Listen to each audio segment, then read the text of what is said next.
JSTV 가족 여러분, 지난 한 주간도 안녕하셨는지요? 오늘은 신구약 뼈대 세우기, 성경 뼈대 세우기 그 17번째 시간이 되겠습니다. 지난주에 사실은 저희들이 구약을 전부 마치려고 했는데 구약을 조금 마치지 못했죠. 그래서 오늘은 신구약의 중간기를 우리가 공부하겠지만은 신구약 중간기에 대해서 공부하기 이전에 마지막 부분을 잠시 공부하고 오늘 신구약 중간기를 마치려고 합니다. 신구약 중간기에 대해서는 성경에 그렇게 이것이 신구약 중간기다라고 하면서 얘기하고 있는 부분이 없죠. 그러나 다니엘서와 요한계시록을 이해하기 위해서는 신구약 중간기를 우리가 좀 알아야 되고요.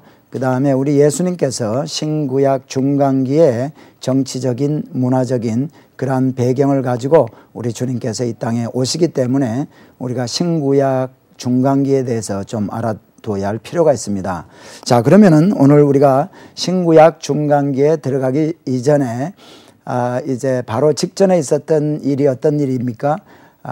이스라엘이 아수리아에서 멸망당하고 그러니까 그 사마리아가 멸망당하고 포로로 가고 또 아수리아가 정복한 지역에 그러한 비정복지 사람들을 이제 사마리아로 이주시켜서 사마리아 사람들이 혼혈이 된다라고 말씀을 드렸습니다. 그리고 유다는 586 BC 586년에 시드기야 왕 때 바벨론에 의해서 멸망을 당하는데 결국 바벨론은 그 이전에 612년 BC 612년에 아수리아를 정복하고 아수리아가 지배했던 모든 참 그러한 지역들을 우리 바벨론이 이제 정복을 하게 되고 그다음 바벨론이 이렇게 부강하게 되고 힘이 세졌을 때 시드기야 왕 때 유다를 정복합니다. 그리고 유다의 사람들을 BC 586년경에 예루살렘을 정복하고 나서 그때 성전 솔로몬의 성전이 회파되면서 다니엘을 비롯한 많은 사람들이 바벨론으로 포로를 가게 되죠. 그래서 포로 생활을 첫 번째 포로로 끌려간 이후부터 나중에 바사 왕국 지금의 페르시아가 이 바벨론을 정복하고 나서 바사로부터 바사의 고레스 왕이 유다 백성들을 이제 고향으로 다 돌아가도록 이렇게 칙령을 발했을 때에 그때 이제 첫 번 포로로부터 귀환을 하게 됩니다. 그때 귀환하는 분이 수룹바벨을 비롯한 한 5만여 명이 귀환을 하게 되죠. 그러니까 첫 번째 포로로 가서 첫 번째 예루살렘으로 귀환할 때까지도 따져봐도 70년이요.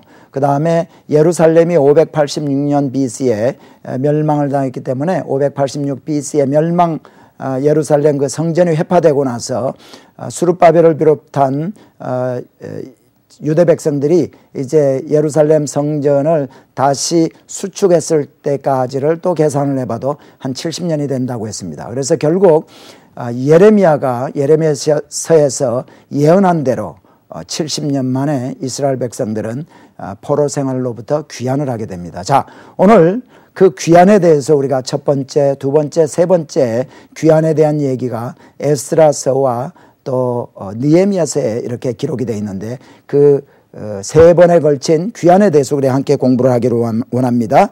자, 잠시 우리 한번 도표를 한번 보시겠습니다. 자, 여러분 보시는 그 도표에서 지도자, 첫 번째 귀환의 지도자는 수룹바벨이고요. 536년이라고도 할 수 있고 537 학자들마다 좀 견해가 다르죠. 그래서 536년에 이렇게 귀환을 하게 되는데 이 귀환의 내용이 에스라서 1장부터 6장에 걸쳐서 이제 기록이 되어 있고요. 그 다음에 귀환 인원이 5만 명이나 됩니다. 상당히 많은 그러한 포로로부터의 유다 백성들이 이제 귀환을 하게 되죠. 그리고 그들이 와서 하게 된 일이 무엇인가 하면은 회파된 성전 솔로몬의 성전을 이제 수축을 하게 되는 겁니다. 이럴 때 산발랏을 비롯한 사마리아인들의 반대가 있는 것을 성경은 기록하고 있습니다. 그래서 첫 번째 귀환은 수룹바벨을 비롯한 5만 명이 귀환을 해서 성전을 수축했다. 이때 수룹바벨이 귀환하게 된 것은 이제 바사 왕국의 첫 번째 왕이었던 고레스 왕 원년에 이들을 다 돌아가도록 허락을 고레스 왕이 했다는 것을 우리가 잘 압니다. 그 다음에 두 번째는 에스라, 율법에 익숙한 학사 에스라가 이끄는 약 2,000명의 그러한 유다 백성들이 이제 예루살렘으로 이제 유다로 이제 귀환을 하게 되는데, 이 에스라가 이끄는 2차 귀환은 에스라서 7장으로부터 10장 사이와 그 다음에 느헤미야 8장에서부터 12장에 걸쳐서 기록이 되어 있습니다. 한 2,000명 정도가 귀환을 했는데, 이때 귀환을 해서 이들이 한 일이 뭐냐면은 예배를 확립하는 겁니다. 그동안에 참 하나님을 섬기는 그러한 일에 게을리하고 했던 이러한 모든 것들을 에스라는 결국 율법에 능한 학사였기 때문에 예배를 확립하죠. 그리고 이때 이방인과의 이제 그 자폰을 했던 이것들을 다 이제 그 에스라를 통해서 이 사람들이 다 회개하고 전부 회복하는 그러한 일들이 2차 귀환에서 있습니다. 그 다음에 3차 귀환은 느헤미야와 함께 이제 소수의 무리입니다. 정확한 숫자는 알 수 없지만은 소수의 무리가 느헤미야서 1장부터 7장과 또 13장에 걸쳐서 기록이 되어 있는데요. 이들이 와서 귀환을 해서 한 일은 성벽을 수출하는 겁니다. 예루살렘 성벽을 다시 무너진 성벽과 성문을 다시 세우고 하는 이런 일들을 하죠. 그래서 성경에 보면은 자기 집 앞에 있는 부분들을 전부 다 예루살렘에 살고 있던 사람들이 다 감당을 했다 하는 내용들입니다. 그런데 결국은 1차, 2차, 3차가 우리는 잘못 생각하면 여기 상당히 짧은 시간 안에 있었다라고 생각하기가 쉽지만은 우리가 이 연도에서 보는 것과 같죠. 536년과 458년이니까요. 한 몇 년이 되겠습니까? 한 70여 년? 36에다가 42를 더하면 78년이 되겠군요. 그러니까 1차와 2차 귀환과의 사이는 약 70여 년간의 시간적인 공백이 있고요. 2차 귀환과 3차 귀환의 이 시기는 한 14년 정도의 공백이 있습니다. 그래서 전부 다 이 바사 왕국 때 있었던 일인데요. 1차 귀환 때의 왕은 고레스 왕이고 그 다음에 2차와 3차 귀환은요 아닥사스다 왕이라는 그 왕 때입니다. 그러니까 상당히 이 고레스 왕과 아닥사스다 왕과의 사이는 여러 왕들이 있는데, 그 가운데 또 중요한 우리 성경에 나오는 왕으로서는 아하수에로 왕이 있죠. 이 아하수에로 왕은 크셀스라고도 하는 이름을 가진 왕인데, 우리 에스더에 보면은 에스더가 아하수에로 왕의 왕비로 간택이 되는 내용이 나옵니다. 그러니까 2차 귀환하기 이전에 있었던 일이 바로 에스더에서 기록되어 있는 내용들이 그러한 사건들이 있었다. 그러니까 어쩌면은 이 2차와 3차 귀환했던 에스라와 느헤미야는 이 에스더서에서 얘기하고 있는 이 사건들이 있을 때 그 당시에 포로로 이 페르시아에서 살고 있었을 것이라고 생각을 합니다. 그래서 에스라와 느헤미야는 에스더서에 기록되어 있는 유다 백성들이 전부 참 전멸당할 뻔했던 하만으로 인해서 아말렉 사람 하만 때문에 전부 죽게 되었던 그때의 그 위기를 이제 함께 겪었던 사람인지도 모른다는 것을 우리가 이제 기억을 하면 좋겠습니다. 자, 그러니까요, 오늘 우리가 신구약 중간기다. 신구약 중간기에 대해서 공부를 하게 되는데, 신구약 중간기다라는 얘기는 언제부터 언제까지가 신구약 중간기다라고 말할 수가 있는가 하면은요, 구약 성경이 전부 끝나는 마지막 성경이 바로 말라기인데, 말라기 선지가 하나님의 말씀을 선포한 이후에 이제 세례 요한이 오기까지, 그러니까 예수님 오시기 그때까지 하나님의 말씀이 없었습니다. 그때에 한 400여 년 동안을 바로 우리는 신구약 중간기다라고 얘기를 합니다. 근데 이 말라기서는 바로 오늘 우리가 공부하고 있는 귀한, 이제 이스라엘 백성들이 포로로 갔다가 바사 왕국에서 이제 귀환을 하게 될 때에 귀환하고 나서 있었던 일들을 얘기를 하고 있죠. 근데 그 마지막 귀환하고 이제 이스라엘 백성들이 귀환했을 때에 기록한 예언서 가운데 마지막 책이 바로 말라기서입니다. 자, 거기까지 아시고, 그러니까 말라기 이후가 바로 신구약 중간기다. 그러니까 오늘로서요, 우리가 그 구약 성경에 전부 구약 성경을 전부 오늘 마감합니다. 마감하는데, 마감하기 이전에 잠시 우리 구약 성경에 대한 구조에 대해서 한번 함께 알아보기를 원합니다. 자, 첫 번째 모세오경이라고 있는 창세기, 우리 하나님께서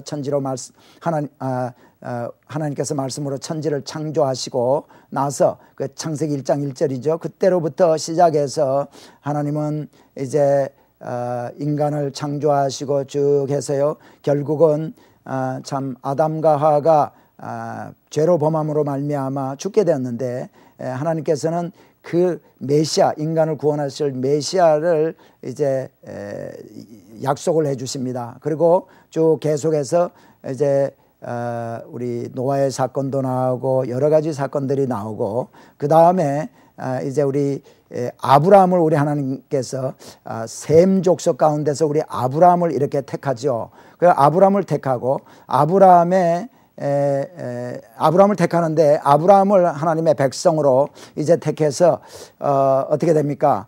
아브라함의 자손, 아브라함에게 약속한 것이 참 하늘의 별보다, 땅의 모래보다 많은 이제 자손을, 족속을 약속을 하십니다. 그래서 하나님께서는 그렇게 많은 하나님의 아브라함의 자녀로 만드시기 위해서 하나님께서는 이 아브라함의 후손들을 이제 애굽으로 가게 하시고, 애굽에서 결국 종살이를 400년 하고 난 후에 하나님은 이제 약속하신 대로 모세를 택해서 이 이스라엘 백성들을 이제 출애굽을 시킵니다. 출애굽을 시켜서 약속의 땅 가나안으로 들어오게 하지요. 그래서 약속의 땅 가나안 들어가기 직전인 요단강 앞에까지 와 있는 부분을 기록한 책이 창세기, 출애굽기, 레위기, 민수기, 신명기, 이 5가지 책을 모세오경이라고 그러는데, 바로 이제 가나안 땅에 들어가기 직전까지를 이제 기록한 책들이고, 그 다음에 있는 책이, 역사서 책이 어떤 책이 되겠습니까? 여호수아서와 사사기와 룻기가 되겠는데, 결국 여호수아가 이스라엘 백성들이 이끌고 요단강을 건너서 가나안 땅을 정복하는 그러한 쭉 내용들이 기록된 것이 여호수아서입니다. 그래서 12지파에게 땅까지 다 분배하게 되죠. 그러고 나서 여호수아가 이스라엘 백성들 땅을 분배하고 나서 이스라엘 백성들은 가나안 땅에서 살게 되는데, 이 가나안 땅에서 살게 되는 동안 그 시대를 사사시대라. 왜 사사시대라 그러냐면, 그 당시에는 왕이 없었고 사사를 통해서 우리 하나님께서 직접 이제 필요에 의해서 사사를 세워서 이스라엘 백성들을 구원하시고 이스라엘 백성들을 인도하게 하셨습니다. 이것이 바로 400년 동안의 사사시대입니다. 그래서 그 다음에, 그러니까 창세기, 출애굽기, 레위기, 민수기, 신명기 이후에 들어오는 책이 여호수아서와 그 다음에 사사기가 되겠고요. 그 다음 룻기인데, 이 룻기는 사사가 치리하던 시대에 있었던 나오미라는 사람과 나오미가 참 잡으로 아들의 참 아내로 맞이했던 룻의 그 효부심과 주님을 섬기고 하는 그런 것을 통해서 결국은 그 룻을 보아스의 아내로 이렇게 삼게 하시고 보아스와 룻을 통해서 오벳이 태어나고 오벳의 아들로서 또 이새가 오게 되고 이새의 아들로서 다윗이 오게 되는 메시아가 그 혈통을 통해서 오게 되는 그러니까 참 타락한 시대에도 참 이렇게 경건된 하나님을 바로 섬기고자 하는 그러한 사람들을 통해서 이제 택하셔서 그 룻을 통해서 이제 메시아가 오는 것을 이제 보여주기 위한 그러한 스토리가 바로 룻기입니다. 그러니까 룻기는 사사시대에 있었던 일이죠. 그리고 룻기가 끝나면서 붙는 책이 사무엘 상하, 열왕기 상하, 역대 상하입니다. 그러니까 사무엘 상하에는 특별히 사사시대 때에 참 이스라엘 백성들이 사사들이 타락해서 마지막 사사였던 그 사무엘의 아들들이 뇌물을 받고 참 판결을 굽게 하는 거 또 다른 민족들에 의해서 많은 그 침략을 받았을 때 우리들에게도 왕을 주소서 했을 때 하나님이 사울을 세우시고 또 사울이 교만하게 되고 불순종하게 됐을 때 다윗을 우리 하나님께서 또 택하지 않습니까? 그리고 그래서 결국은 사울이 폐위가 되고 그 다음에 다윗이 일어나고 다윗의 자손인 솔로몬이 오게 되는 이 사울과 다윗과 솔로몬 시대가 기록이 되어 있는 책이 바로 사무엘상, 사무엘하. 어떻게 이제 이 왕정 시대가 시작이 됐나 하는 것들을 쭉 기록을 하고 있고요. 그 다음에 이제 이 솔로몬 왕의 아들인 르호보암과 르호보암 때에 여로보암 으로 인해서 북왕국과 남왕국이 갈라집니다. 그래서 그러한 이제 북왕국인 이스라엘과 남왕국인 유다가 쭉 이제 여러 왕으로 의해서 이어져 가고 있는데 이 스토리들이 기록된 것이 열왕기 상하가 되겠습니다. 그래서 우리가 열왕기 상하에서 중요한 스토리였던 그 어떻게 바알이 이제 이스라엘에 들어오게 됐나 또 유다에 들어오게 됐나 하는 것도 우리가 함께 공부를 하고 결국 그것이 북왕국의 멸망과 남왕국의 멸망을 자초했던 그러한 스토리다라고 말씀을 드렸습니다. 그래서 이제 그 다음에 열왕기 상하 다음에 역대 상하가 붙는데 결국 역대 상하는 열왕기 시대의 유다 왕국에 대한 내용만 기록한 것이 역대 상하입니다. 그래서 역대 상하와 열왕기 상하는 같이 우리가 복음서를 함께 이렇게 공부하는 것처럼 함께 읽을 수 있는 그러한 책이죠. 그리고 열왕기 상하가 이제 끝나면서 오는 책이 뭐냐? 그러니까 멸망당하고 나서는 결국은 그 다음에 있는 일들이 뭐겠습니까? 포로로 간 사람들이 포로 시대에 있었던 일들이고 그분들이 귀환하는 얘기. 그러니까 오늘 우리가 함께 공부했던 에스라와 느헤미야와 에스더서가 역대 상하 다음으로 에스라서, 느헤미야서, 그 다음에 에스더서가 이렇게 붙게 됩니다. 자, 이것이 바로 역사서지요. 그 다음에 붙는 책이 뭐냐 하면은 시가서와 지혜서 5권이고요. 그 다음에 붙는 책이 이제 예언서 17권입니다. 그래서 역사서, 구약의 역사서 17권, 그 다음에 욥기부터 시편, 잠언, 전도서, 아가서까지 이제 시가서와 지혜서가 5권이고 그 다음에 17권의 이제 예언서가 이렇게 붙게 되는데 예언서가 시작되는 것이 대선지서 5권, 이사야서부터 해서 5권의 대선지서고 그 다음에 이제 호세아서로부터 시작하는 소선지서, 그래서 말라기서까지 끝나는 게 그것이 바로 39권의 구약입니다. 그런데 오늘 우리가 이 예언서들, 지금 우리가 함께 공부했던 이 예언서 17권이 이 어디에 역사적으로 어느 시대 어느 왕 때 이렇게 그 위치가 들어가게 되는가, 차지하게 되는가 한번 도표를 통해서 한번 보기를 원합니다. 한번 여러분 도표를 좀 봐주시겠습니다. 네. 자, 위에 있는 그 막대 표시 이스라엘의 멸망이 722에 아수르에서 멸망이 되고요. 612년에는 이 아수르가 바벨론에 의해서 멸망을 당합니다. 그리고 이 바벨론은 결국 바사왕, 지금의 오늘날 우리가 영어로 페르시아라고 하는 이 바사에 의해서 또 멸망을 당하게 되죠. 그런데 이 바벨론은 유다를 멸망하는 나라입니다. 우리가 잘 아는 느부갓네살 왕 때에 유다가 이제 멸망을 당하게 됩니다. 그리고 이 도표에서 지금 보시는 것처럼 606년 BC 606년에 첫 포로로 가지요. 그러니까 첫 포로로 가고 멸망하는 586년 사이에 2차 포로, 3차 포로까지 결국 586년에 예루살렘 성전이 회파되고 예루살렘이 참 회파되면서 3차 포로가 가게 되는데 이 한 20년 동안에 3번의 포로로 가게 됩니다. 그래서 첫 번째 포로로 갈 때 다니엘이 가고 두 번째 포로로 가는 인물이 중요한 인물이 에스겔이 포로로 간다고 그랬습니다. 자, 그런데요, 도표를 다시 한번 우리가 돌아갈까요? 네. 자, 이렇게 유다와 이스라엘인데 첫 번째 예언서, 예언서하기 전에 우리가 멸망할 때 이제 귀환하는 것부터 우리가 한번 보겠습니다. 왜냐하면 역사서를 맞춰야 되니까요. 자, 1차 귀환이 스룹바벨에 의해서 한 5만 명이 536 BC에 바사 왕국 때 고레스 왕에 의해서 귀환을 하고, 2차 포로는 포로 귀환이 에스라의 인도로 아닥사스다 왕 때 2차 한 2천 명 정도가 귀환을 해서 예배를 확립한다고 그랬습니다. 그리고 3차는 444년 BC에 느헤미야의 인도에서 소수의 무리들이 와서 귀환을 하죠. 그래서 이제 성벽을, 예루살렘 성벽을 수축하죠. 아까도 제가 말씀드렸지만은 에스더서, 역사서의 마지막이 에스더서지요.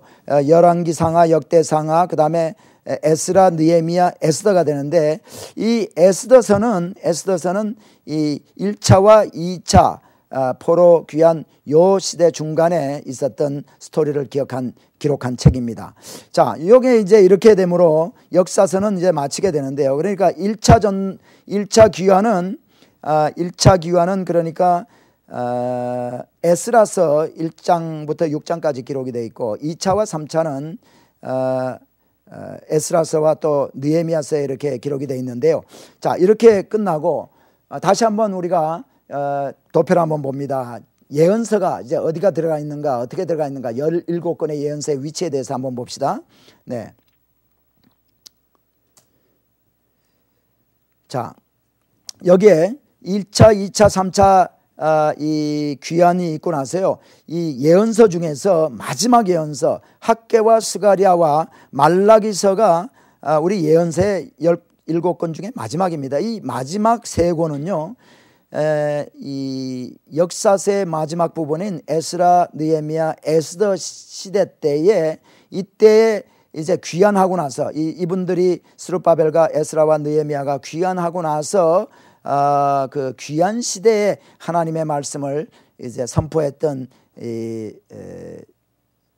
선지자들이고, 그 당시의 내용들을 기록한 책들입니다. 그래서 학개 같은 책에 보면은 너희들이 귀환하고 나서 이제 예루살렘 성전은 이렇게 회파되어 있는데 너희들 집만 이렇게 참 판벽으로 꾸미고 집만 이렇게 너희들이 이렇게 수리하고 말이지 이렇게 하는구나 하고 참 경계의 말씀을 하시는 내용이 이렇게 학계에 이렇게 들어가 있죠. 그래서 이 학계와 스가랴와 말라기서는 예언서의 맨 마지막에 있는 3권이지만은 이 책은 귀환 시대의 내용을 담고 있다.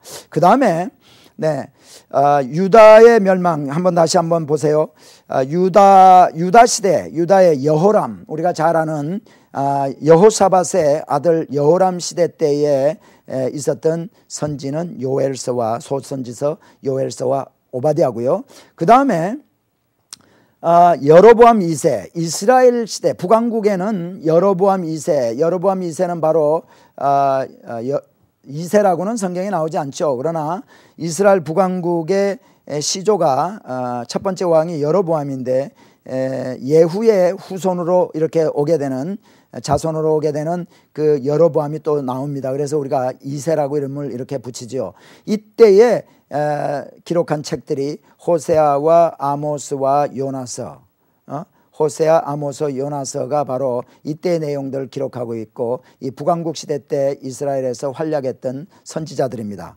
그리고 우리 이사야서 대선지서 제일 처음에 나오는 이사야서와 미가서는 우리 예수님이 베들레헴에서 탄생할 것을 또 이제 예언이 되어 있는 그러한 책인데, 이 책은 히스기야 왕 때에 활약했던 선지자들입니다. 그리고 이 이사야는 히스기야 왕에서부터 시작해서 이스라엘 마지막 왕이었던 시드기야 왕까지 있어서 히스기야는 그렇지가 않군요. 이사야는 히스기야 왕 때에 활약했던 그 선지자고요. 그 다음에 제가 조금 전에 말씀드리려고 했던 이 선지자가 예레미야입니다. 예레미야는 여호야김 시대로부터 시작해서 이 시드기야, 마지막 왕 시드기야까지 살면서 이제 하나님의 말씀을 증거했던 그러한 선지자입니다. 그래서 두 번째 대선지서의 두 번째죠. 에니까 예레미야, 에가, 그 다음에 나훔, 하박국, 스바냐, 이러한 소선지서 세 권, 이 대선지서 예레미야와 예레미야에가. 그러니까 지금 선지자를 말하면은 예레미야와 나훔과 하박국과 스바냐는 여호야김 시대부터 유다가 멸망할 그 당시까지 활약했던 선지자들이다라는 것을 기억을 하시고, 그 다음에 여기 포로 시대의 에스겔과 다니엘을 우리가 이제 거기 나오죠. 네, 포로 시대의 에스겔과 다니엘. 에스겔서와 다니엘서는 중요한 대선지서 중에 두 권인데요. 이 두 분은 포로 시대 때 바벨론에 포로로 끌려갔던 사람들입니다. 그때 활약했던 사람들인데, 그러니까 에스겔과 다니엘은 유다나 이스라엘에 있었던 사람이 아니라 바벨론에 있으면서 하나님의 말씀을 이제 선포했던 그러한 선지자들입니다. 다니엘. 그래서 다니엘서는 606년 첫 번째 포로로 갈 때 끌려갔고, 에스겔은 시드기야 왕 때 멸망당하기 중간에 이제 2차 포로로 갈 때 끌려갔던 사람입니다. 그러니까 여러분 이 도표를 전체적으로 다시 한번 보시기 바랍니다. 전체적으로 이렇게 한번 우리가 이 도표를 볼 때에, 이스라엘과 유다가 멸망이 되고, 그 다음에 아수르가 이스라엘 멸망시키고, 바벨론, 그 다음에 바벨론은 다시 바사로 멸망되는데, 바사 왕 때 1차, 2차, 3차 귀환이 있고, 그 당시에 귀환 시대에 활약했던 선지가 학개와 스가랴와 말라기, 이 세 사람의 마지막 이 선지서의 성경, 구약 성경의 맨 마지막 세 권이 바로 이 귀환 시대 때 활약했다. 그리고 1차와 2차 중간에 에스더서가 아하수에로 왕 때이기 때문에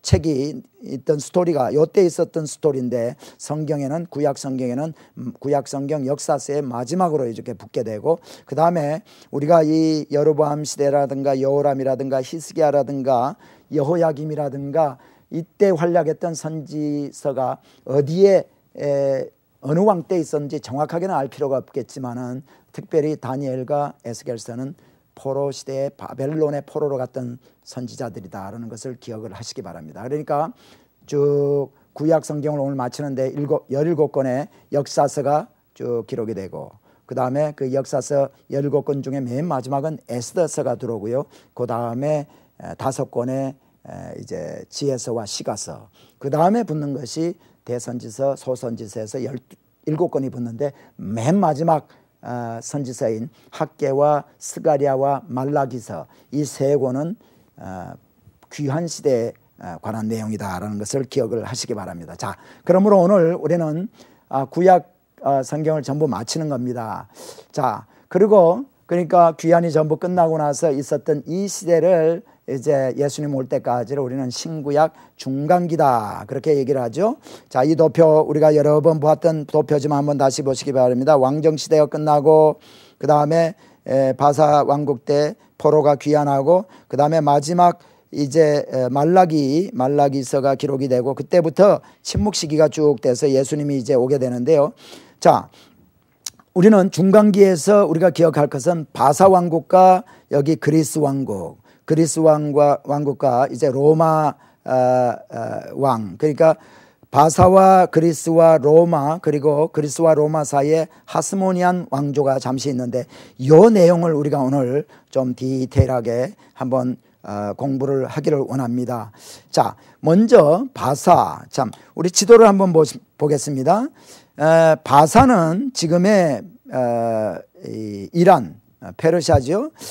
이란 그 당시에 바벨론 바벨론 왕국은요 이렇게 비교적 컸는데 바사는 좀 작았습니다. 근데 고레스 왕이 이제 군사들을 이끌고 이제 메대를 정복합니다. 메대국은 상당히 컸던 영토를 가지고 있었는데 메대국을 정복하고 나서 이제 다니엘서에도 기록되어 있는 것처럼 벨사살 왕 때, 바벨론의 마지막 왕 벨사살 왕 때에 참 이 고레스는 이 바벨론으로 이 바벨로니아의 그 수도였던 바벨론으로 진격을 해서 바벨론을 정복을 하게 됩니다. 그러므로 이 바벨론 이후의 나라는 바로 바사가 되겠는데요.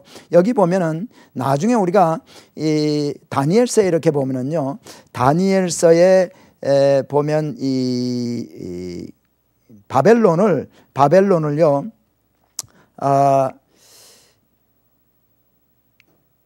바벨론을 그러니까 곰으로 이렇게 다니엘서 7장에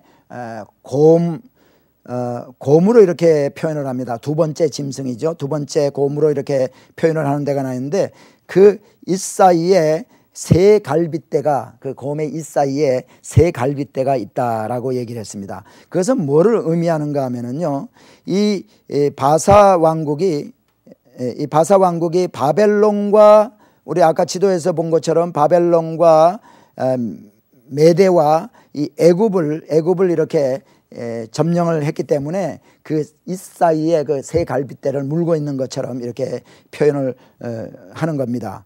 자, 그리고 이 바사 왕국은 이제 쭉 오랫동안 한 200년 정도를 이제 계속이 되고 있는데 이 바사 왕국은 또 어느 나라에 의해서 멸망이 되냐면은 그리스에 의해서 멸망이 됩니다. 그리스의 그러니까 더 정확하게 얘기하면 마게도니아 되겠죠. 마게도니아의 왕인 빌립 2세가 죽게 되니까 그 아들인 알렉산더가 왕위에 오르고 결국 이 알렉산더 대왕이 이제 이 바다를 건너서 지금의 터키인 그 당시에 지금의 터키는 바사 왕국이 통치를 했죠. 그래서 이 바다를 건너서 바사 왕국으로 들어옵니다. 그래서 전부 이 지금의 터키 부분을 점령을 하고 그리고 남쪽으로 내려와서 가나안 땅과 애굽을 정복을 하고요. 전에 통치했던 바사 왕국의 모든 그 점령지를 이제 이 알렉산더 대왕이 점령을 하게 됩니다. 그런데 알렉산더 대왕은 질병으로 한 11년 정도를 통치를 하다가 참 죽게 됩니다. 죽게 되었을 때 이 알렉산더 대왕의 이 부하 가운데 그 장군이 있었습니다. 훌륭한 뛰어난 장군이 있었는데 이 장군에게 나라가 이양이 됩니다. 전부 갈라지죠. 근데 이렇게 이양이 되기 전에 알렉산더 대왕이 죽고 나서 한 20년 정도, 그러니까 알렉산더 대왕으로부터 시작해서 한 30년, 그러니까 알렉산더 대왕이 한 11년 정도 통치를 하고 한 20년 죽고 나서 한 20년 동안요.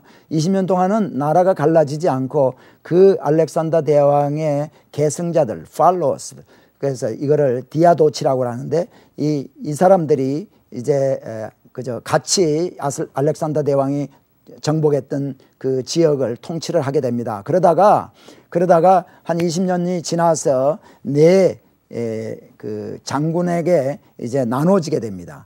그래서 이전에 바사 왕국이 있었던 바벨론이나 바사 왕국이 있었던 그 지역을 이제 셀루커스라는 그 왕조가 들어서게 되고 셀루커스라는 그 장군이 이제 점령을 하게 돼 가지고 그것을 셀루키드 왕조다 그렇게 하고요. 그 다음에 이 가나안 땅을 비롯한 애굽, 이 남쪽이죠. 이 남쪽은 이제 프톨렘이라고도 하고 톨렘이라고도 하는 그 다른 또 장군이 이제 점령을 하게 됩니다. 그리고 나머지 두 장군에 의해서 저 마게도니아 부분과 다른 부분들이 이제 분할이 됩니다. 그래서 이 그리스가 정복하고 있던 그 나라들이 4개로 4등분이 되는데, 거기에서 우리가 제일 중요하게 여기는 부분들이 어느 부분이냐면요, 이 셀루키드 왕조와 톨레미 왕조입니다. 왜 우리가 이 두 왕조에 대해서 신경을 쓰는가 하면은, 이 다니엘서에 보면은 이제 다니엘서에 북왕국과 남왕국이 이렇게 나옵니다. 그래서 북방왕, 남방왕. 그래서 남방왕과 북방왕이 서로 싸움을 하고 뭐 하는 내용들이 쭉 나오는데, 이 북방왕이라는 여기에서 다니엘서가 얘기하고 있는 이 북방왕이 바로 셀루커스 왕조고, 남방왕은 애굽을 중심으로 한 프톨레미 또는 톨레미 왕조다. 그래서 이 두 왕조가 중요하죠. 그래서 여러분 이 도표를 한번 다시 한번 보시기 바랍니다. 네. 바사라는 나라 이후에 그리스. 자, 그리스 통치하는 지도를 잠시 봅니다. 여러분 한번 보세요. 이 마게도니아, 그러니까 마게도니아는 이 아데네와 이 고린도가 있는 아가야 지방을 포함한 이 전체, 지금의 그리스죠. 이 마게도니아 왕 알렉산더 대왕이 바다를 건너옵니다. 에게를 이렇게 건너와서 소아시아를 정복을 하고요. 지금 여기 여러분 조금 진하게 된 초록색으로 된 이 화살표 있는 부분들이 전부 이 알렉산더 대왕이 군사를 이끌고 다니면서 정복을 한 그런 데죠. 두로를 정복하고 그 다음에 사마리아, 세겜 쭉 내려와서 가사, 그리고 애국까지 정복을 하고요.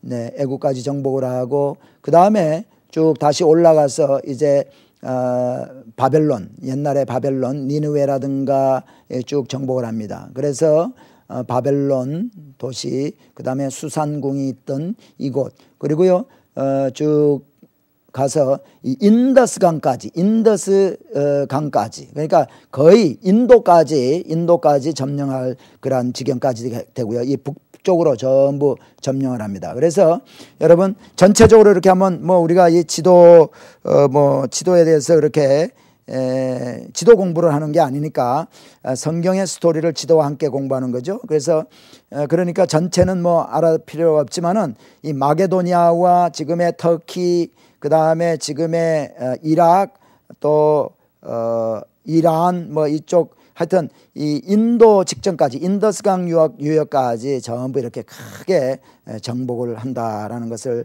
기억을 하시고요. 자, 그래서 여러분 이 보면은 여기 제가 이 도표에서요, 도표를 한번 보시겠어요? 여기 30년은 알렉산더 대왕과 그 계승자들이 통치했던 기간이고요. 그 다음에 한 100년 동안은 톨레미가 가나안 땅을 통치를 하고, 또 톨레미 왕조 이후에 셀루커스 왕조가 34년을 이렇게 통치를 합니다. 그런데요, 지도를 다시 한번 보여드리겠습니다. 자, 여러분 이 지도를 한번 보세요. 아까 이 알렉산더 대왕이 정복했던 이 부분이 알렉산더 대왕이 죽고 나서 한 20년 후에 네 장소에서 나눠진다고 그랬습니다. 그런데 이 그린 색깔 부분, 여기 이 부분을 바로 셀루커스라는 장군에 의한 셀루커스 왕조, 이 셀루커스 왕조, 다니엘서에서 얘기하는 북방 왕입니다. 그리고 이 남쪽에 갈릴리밭 여기 사해가 이렇게 보이죠.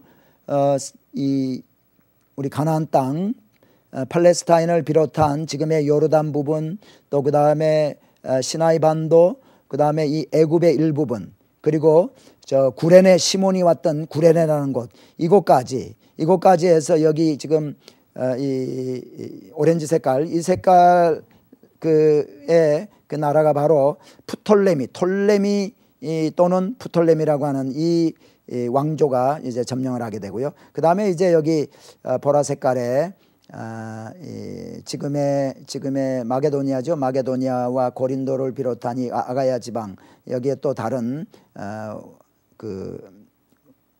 장군이 이제 또 다른 왕조가 들어서게 되고요. 그다음 마게도냐 이 북쪽 이 지역을 또 다른 왕조 이렇게 네 군데로 이렇게 나누어지게 됩니다. 그런데 이렇게 나누어지는데 지금 이건 처음에 나누어졌을 때의 지도였고요. 이 가나안 땅은 처음에는 톨레미 왕조에 의해서 점령이 되어 있었지만은 나중에 한 100년이 지나고 나면은요, 이 북방 왕인 이 셀루커스 왕조가 다시 쳐내려와서 이 가나안 땅이 이제 그 북방 왕 셀루커스 왕조에 의해서 다스림을 받게 됩니다. 여러분, 북방 왕 중에서 가장 중요한 왕의 이름이 안디오코스 4세라는 그 왕이 있습니다. 안디오코스 4세. 성경에 참 적그리스도의 그러한 그 예표적인 인물로 이렇게 보여지는 그려지는 인물이 바로 이 안디오코스 4세이죠. 안디오코스 4세, 북방 셀루커스 왕조의 안디오코스 4세가 예루살렘을 정복하고 이 유다, 이 이스라엘을 정복했을 때는요, 상당히 이제 핍박이 많이 있게 됩니다. 그래서 이스라엘 백성들에게 하나님을 섬기지 못하게 하고 참 그 수룹바벨이 수축했던 그 성전에 참 미운 물건을 세우고 제우스 신전을 갖다 놓고 돼지 대가리를 거기다가 드리고 할례를 하지 못하게 하고 하는 이러한 핍박이 있게 됩니다. 그렇게 이렇게 핍박이 있게 될 때에 이스라엘 백성들 가운데 이제 그 경건한 제사장 가문의 마따디아라는 사람이 혁명을 일으키게 됩니다. 그래서 마따디아의 아들 요한과 시몬과 유다와 엘르아살과 요나단이라는 이러한 5 아들이 있는데 이 아들과 함께 마따디아가 혁명을 일으키는데요. 이 혁명을 바로 마카비 혁명이라고 합니다. 여기서 말하는 마카비라는 이름은 셋째 아들, 이 마따디아의 셋째 아들 유다의 별명입니다. 유다의 별명인데 쇠망치라는 그런 그 의미가 있는 그 이름이죠. 그래서 마카비. 그래서 마카비 혁명이 일어남으로 말미암아 이제 그리스의 결국은요, 이 셀루커스 왕조와 톨레미 왕조도 결국은 이 그리스의 일부분 아닙니까? 그리스의 장군들이었으니까. 그래서 이 혁명을 일으키게 되는데 이때부터 시작해서 한 100년 동안 이 그리스 사람들, 그러니까 셀루커스 왕조들을 다 몰아내고 이스라엘 백성들이 그러니까 하스모니안 왕조를 이룹니다. 그러니까 마따디아의 후손들, 제사장들이 왕이 되어서 이제 이 이스라엘을 다스리게 되는데 이때가 한 100년 정도가 되는 겁니다. 그러니까 성경에요, 이스라엘이 통일되었던 때는 사울과 다윗과 솔로몬 시대 때 이스라엘이 통일이 되었고요.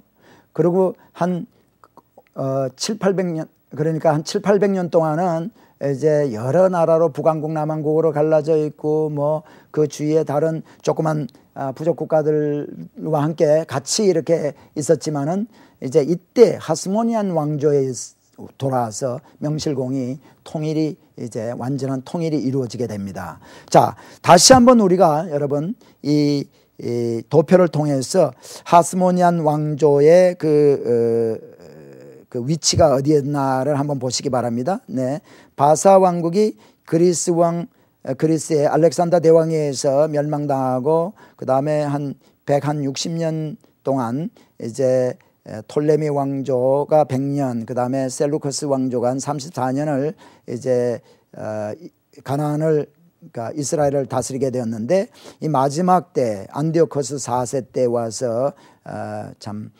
혁명을, 이스라엘 백성들이 혁명을 일으켜서 100년 정도 마카비 혁명이 일어나고 그러므로 말미암아 이 통일된 왕국이 세게 되는데 이때 한 100년 동안을 하스모니안 왕조다 이렇게 얘기를 하는 겁니다. 하스모니안 왕조가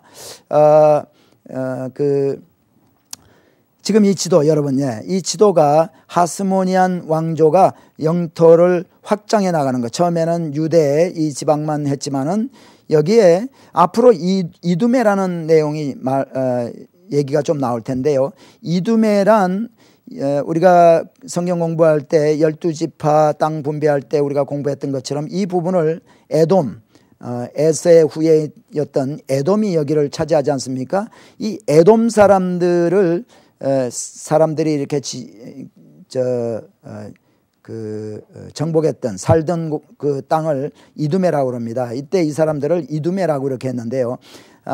이두메가 그 당시에 이제 여기에 이제 유다가 전에는 여기가 바로 유다의 그 영토였죠. 유다 영토의 일부분이었던 이두메까지, 그리고 저 북쪽으로 가서요,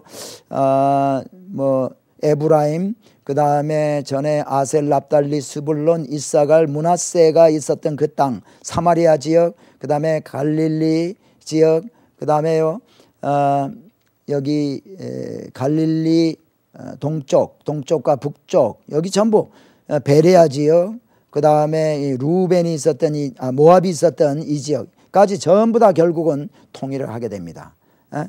그래서 하스모니안 왕조의 명실공히 이렇게 통일 왕국을 이루게 됩니다. 자, 그러다가 하스모니안 왕조가 이렇게 이제 있게 되는데, 하스모니안 왕조 때에 이두메 사람 가운데요, 이두메 사람 가운데 안디파스라는 사람을 이제 에돔의 왕이었습니다. 그때 에돔의 왕이었던 안디파스를 총독으로 임명을 합니다. 임명을 해가지고 하스모니안 왕조가 그 이두메 지역, 그러니까 그러니까 예루살렘과 베들레헴 그 밑에 있는 부분들을 이제 통치를 하게 합니다. 총독을 세워서 이 안디파스를. 그런데요, 나중에 우리 헤롯 대왕이 성경에 예수님 당시에 헤롯 대왕이 오게 되는데, 헤롯 대왕의 이 안디파스라는 사람이 헤롯 대왕의 할아버지입니다. 헤롯 대왕의 할아버지인데, 이 안디파스가 이두메의 총독으로 이제 하스모니안 왕조에서 다스림을 이렇게 다스리고 있다가 나중에 로마가 이제 일어나면서 로마가 이 그리스의 영토들을 다 정복을 하게 되는데, 그때 이 안디파스의 아들이었던 안디파테르라는 사람이 있었는데, 이 안디파테르가 바데인, 저 북쪽에 있던 바데인들의 도움을 받아서 이 하스모니안 왕조에게 참 칼을 거꾸로 대는 거죠. 하스모니안 왕조가 자기네들을 총독으로 삼았는데 이렇게 그러니까 반란을 일으키는 거나 다름이 없습니다. 그렇게 반란을 일으켜 가지고 바데인의 등을 얻고 로마를 도와서 하스모니안 왕조를 멸망시키게 됩니다. 그렇게 되고 이제 안디파테르의 아들인 헤롯 대왕이 이렇게 있게 되는데, 나중에 헤롯 대왕이요 또 이제 로마의 이제 아주 정치적인 혼란한 틈을 타 가지고 문제가 생겼을 때에 헤롯 대왕이요 쫓겨갑니다. 쫓겨가서 로마로 도망가게 되고, 이제 로마에서 다시 시자의 도움을 받아 가지고 왕으로 참 임명을 받고 가나안 땅에 다시 들어와서 이제 가나안을 다스리게 되는 헤롯 대왕으로 이렇게 되는 거죠.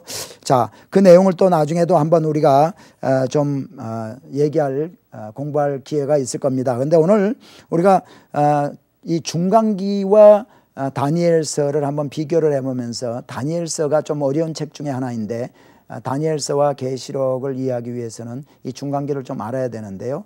이 중간기 국가와 다니엘서의 관계를 우리가 한번 좀 보기를 원합니다. 자, 네, 잠시 네, 자, 중간기 이 국가, 우리가 지금까지 공부한 대로 바벨론이라는 나라가 있고, 바벨론 나라 이후에 바사 왕국이 있고, 그 다음에 그리스, 로마, 이렇게 네 나라가 있죠. 그런데 다니엘서 2장에 보면 느부갓네살 꿈이 나오는데요.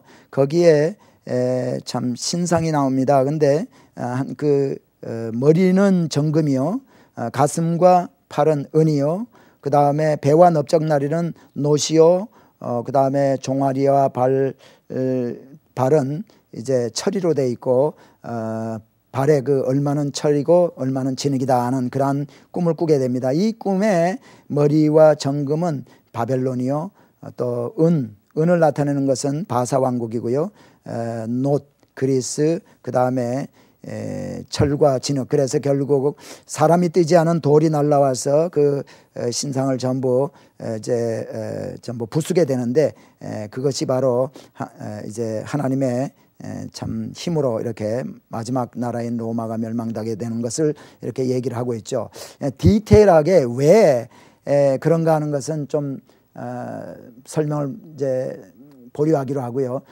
그저 마지막 그 중간기의 마지막 네 나라가 이 다니엘서 2장의 신상의 일한 부분과 이렇게 연결이 된다는 정도 아시고요. 또 7장, 다니엘 7장에 가면은 다니엘이 꿈을 꿉니다. 첫 번째 이제 짐승을 보게 되는데, 사자가 독수리의 날개를 이렇게 달았다 하는 그런 그 사자를 보게 됩니다. 이것이 바로 다니엘서를 얘기합니다. 사자가 얼마나 참 힘이 셉니까? 그런데 거기다가 독수리의 날개까지 달았으니까 상당히 참 힘이 부강한 나라. 그 다음에 그 두 번째는 곰, 잇 사이에 새 갈빗대를 물고 있는 곰. 이것은 바로 아까 바사 왕국이 그 옆에 있는 동쪽과 남쪽에 있는 애국과 이제 바벨론과 또 저쪽에 있는 소아시아에 있는 이 나라 세 나라를 이제 점령한 것을 의미해서 새 갈빗대를 이빨에 잇 사이에 물고 있는 것으로 이렇게 표현을 하고요. 그 다음에 그리스, 여기에 보면은요, 표범인데 표범의 형상을 가졌는데 나는 새 있죠. 그 새의 날개 넷을 가졌다라고 이렇게 이제 표현을 하고 있습니다. 근데 여기에 날개 넷이 뭔가, 표범은 우리 알렉산더 대왕, 그리고 또 날개 넷은 알렉산더 대왕 이후에 나오는 네 왕조, 톨레미 왕조와 셀루키드 왕조와 다른 두 왕조, 그래서 네 왕조로 이렇게 나눠지는 것을 의미하지요. 그 다음에 다니엘서 7장의 그 마지막에 짐승이 나오는데, 짐승이 이제 10뿔이 있고 그 10뿔 가운데서 아주 현저한 작은 뿔이 나오는 거, 이것은 로마를 가리킵니다. 이 10뿔과 작은 뿔에 대해서 또 디테일하게는 제가 언급하지 않겠습니다. 그리고 다니엘서 또 8장에도 보면은요, 꿈이 나옵니다. 꿈이 나오는데 이 수양과 두 뿔을 가진 수양, 그리고 한 뿔이 다른 한 뿔보다 더 긴 그것이 나오는데, 이것은 바사를 얘기한다라고 얘기를 나오고 있습니다. 이 바사는 메대를 정복하고, 그러니까 메대와 바사 두 나라가 이제 한 나라가 되기 때문에 그 중에서 한 뿔이 더 길다 하니까 바사가 더 이제 힘이 있는 그러한 의미가 들어가 있죠. 그래서 수양, 여기에서 다니엘서 8장에서 얘기하는 수양은 바사를 얘기하고요. 또 수염소는 그리스를 얘기하는데, 현저한 뿔 넷이 나온다. 이것도 결국 수염소 그리스, 거기에서 현저한 뿔 하나, 그러니까 참 알렉산더 대왕을 얘기하고, 거기에서 현저한 뿔 4개가, 이 처음에 현저한 뿔 하나가 이제 참 쓰러지고 없어지고 이제 현저한 뿔 넷이 나온다는 것도 결국은 이 네 그 왕조로 인해서 그리스가 다스리던 그 나라, 그러니까 영토가 네 군데로 이렇게 분할되는 것을 의미를 합니다. 자, 여러분, 다니엘서 9장 24절로부터 27절에 보면은요, 이 마지막 때에 대해서 좀 얘기를 하고 있습니다. 잠시 우리가 이건 좀 우리가 좀 알고 넘어가는 게 좋을 것 같아서 제가 설명을 좀 드리겠습니다. 다니엘서 9장 24절로부터 27절을 이렇게 보면은, 여기 보면은 24절에 보면요, 내 백성과 내 거룩한 성을 위하여 70일에로 기한을 정하였나니 허물이 마치며 죄가 끝나며 죄악이 영속되며 영원한 의가 드러나며 이상과 예언이 응하며 또 지극히 거룩한 자가 기름을 받으리라. 여기에서 70일에 내 백성과, 그러니까 다니엘 보고 내 백성과 내 거룩한 성, 그러니까 예루살렘과 내 백성들, 유다 백성, 이스라엘 백성들을 위해서 70일에로 기한을 정했다 하는 얘기가 나옵니다. 그래서 70일에가 무엇인가, 70일에 대해서 쭉 설명을 하고 있는데요, 이것은 마지막 때에 대한 이야기를 쭉 우리가 이 말씀을 통해서 알 수가 있어요. 여기에서 말하는 일에는 이 70일에 7 years, 그래서 70 곱하기 7 하면은 490년을 얘기를 합니다. 그래서 여기에 도표에도 제가 표시를 했지만 70 곱하기 7 해서 490년을 내 백성을 위해서 이렇게 정했다, 그렇게 얘기를 하고 있죠. 자, 도표에서요, 여러분 이 화살표, 이 화살표가 쭉 있습니다. 이 시간이 흐르는 것을 얘기를 하는데, 그런데 25절에 보면은요, 그러므로 너는 깨달아 알지니라 예루살렘을 중건하라는 영이 날 때부터, 예루살렘을 중건하라는 영은 약 458 BC에 그러니까 그러니까 바사 왕국 시대 때 고레스 왕 때에 있었던 일이죠. 그래서 이건 예루살렘을 중건하는 영은 458년에 있었기 때문에 458년부터 70일에를 우리가 계산을 합니다. 그런데 여기 보니까 일어날 때부터 기름 부음을 받은 자 곧 왕이 일어나기까지, 여기에서 기름 부음을 받은 왕이 일어날 때까지, 일어나기까지가 뭐를 말하는가? 이 458년부터요, 여기에서 25절에서 얘기하는 7일에와 62일에, 그러니까 7 플러스 62 하면은 69가 되지요. 69. 그러니까 69일에 69 곱하기 이제 7 하면은요, 그러니까 7일에 그 다음에 62일에 하면은 예수님이 침례하는 시기와 이게 침례받는 시기와 이제 동일한 시기가 됩니다. 그래서 이 69일에가 이제 있고, 그 다음에요, 여기에 이방인의 때다라고 제가 표시를 했는데, 여기에는 오늘 우리 70일에서 포함이 되지 않는 거죠. 이때에 일어나는 일들을 성경에서 기록하고 있는데, 참 우리 예수님이 십자가에 죽으시는 그 일이 이제 여기 기록이 되어 있고, 그 다음에 여기 보면은요, 26절 보면 성읍과 성소를 회파하고 쭉 이런 얘기들이 나오고요. 그 다음에 나머지 이제 보면은 예수님이 이제 공중 재림하고 들림을 받게 됩니다. 그래서 이것을 랩처라고 하죠. 그러고 나서 이 7일에,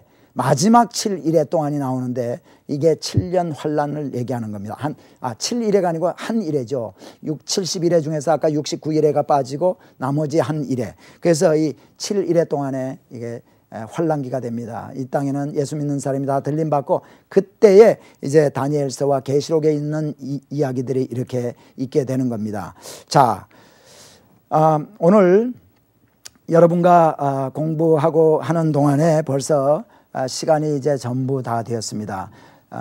오늘 이제 다니엘서 9장 24절로 27절에 나오는 이 마지막 때를 좀 이렇게 제가 설명을 좀 했는데, 시간이 모자라서 전체를 다 하지는 못했지만은, 이제 구약 시대가, 구약이 전부 끝나고 구약 중간기에 있었던 다니엘을 통해서 마지막 때 이런 일이 있을 것이라는 것을 이제 하나님께서 다니엘에게 알게 해주시고, 또 오늘날 우리는 많은 중간기, 그러니까 신구약 중간기에 있었던 이 바사라든가 그리스라든가 로마, 이러한 나라들이 일어난 것이요, 다니엘 시대 때는 이러한 일들이 참 앞으로 일어날 일을 예언적으로 얘기한 거지만, 오늘날 우리가 다니엘서를 볼 때 그 말씀이 그대로 이루어진 것을 우리는 봅니다. 그러므로 말씀에, 성경에 기록되어 있는 앞으로 일어날 마지막 때의 일도 그대로 일어날 것이다 라는 것을 우리는 확신할 수가 있는 거지요.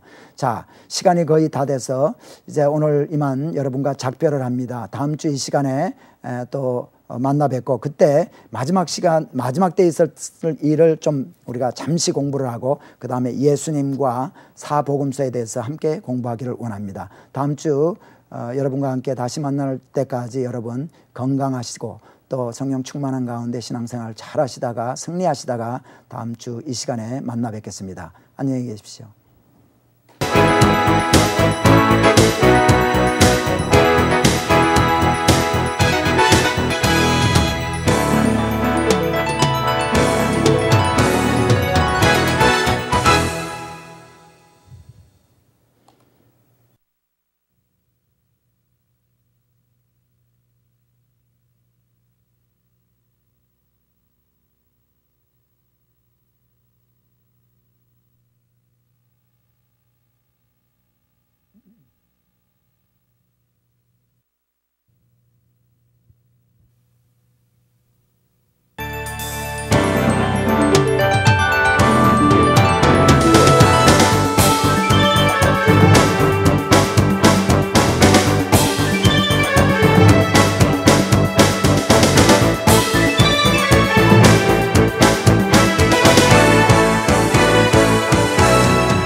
GSTV 가족 여러분, 지난